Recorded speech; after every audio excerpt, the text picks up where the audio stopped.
ಆರಿತು ದಳಪತಿ ಮನೆಯ ಜ್ಯೋತಿ, ಗೌಡರ ಅರ್ಧಾಂಗಿ ಇನ್ನು ನೆನಪು ಮಾತ್ರ. ಸಕಲ ಸರ್ಕಾರಿ ಗೌರವಗಳೊಂದಿಗೆ ಚೆನ್ನಮ್ಮ ಅಂತ್ಯಕ್ರಿಯೆ, ತಾಯಿಗೆ ಮಕ್ಕಳ ಅಂತಿಮ ಚುಂಬನ.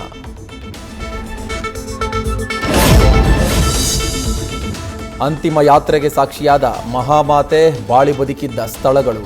ಪಾರ್ಥಿವ ಶರೀರದ ಮೆರವಣಿಗೆ ವೇಳೆ ಕಣ್ಣೀರಿಟ್ಟ ಜನತೆ, ಅಮ್ಮನ ನೆನೆದು ಪುತ್ರರ ಬಾಷ್ಪಾಂಜಲಿ. ಸರ್ಕಾರಿ ಸೇವೆಗಳಿಗೆ ಕಚೇರಿ ಅಲೆಯುವ ಕಷ್ಟಕ್ಕೆ ಸರ್ಕಾರ ಬ್ರೇಕ್. ಮನೆ ಬಾಗಿಲಿಗೆ ಪ್ರಮಾಣ ಪತ್ರ ವಿತರಿಸುವ ಕಾರ್ಯಕ್ಕೆ ಚಾಲನೆ. ನಿಮ್ಮ ಮತ ನಿಮ್ಮ ಹಕ್ಕು, ನಿಮ್ಮ ಬದುಕಿನ ಸಂದೇಶ. ಮುಂಗಾರು ಅಧಿವೇಶನ ಹೊತ್ತಲ್ಲೇ ಕೇಂದ್ರಕ್ಕೆ ಕಾಕ್ರೋಚ್ ಬಿಸಿ. ನೀಟ್ ವಿರುದ್ಧ ಫೈಟ್, ಸಂಸತ್ಗೆ ಮುತ್ತಿಗೆ ಯತ್ನ, ಪೊಲೀಸರಿಂದ ಲಾಠಿ ಚಾರ್ಜ್. ಸದನದಲ್ಲೂ ಆಡಳಿತ ವಿಪಕ್ಷಗಳ ಗದ್ದಲ. ಸಿಕ್ಕ ವೆಬ್ಸೈಟ್ಗಳಲ್ಲಿ ಲೇಡೀಸ್ ಪ್ರೊಫೈಲ್ ಹುಡುಕುವ ಮುನ್ನ ಎಚ್ಚರ.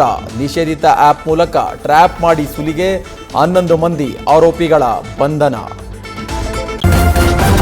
ನ್ಯೂಸ್ ಫಸ್ಟ್, ನಿರ್ಭೀತಿಯಿಂದ ನಿಮ್ಮ ಪರವಾಗಿ.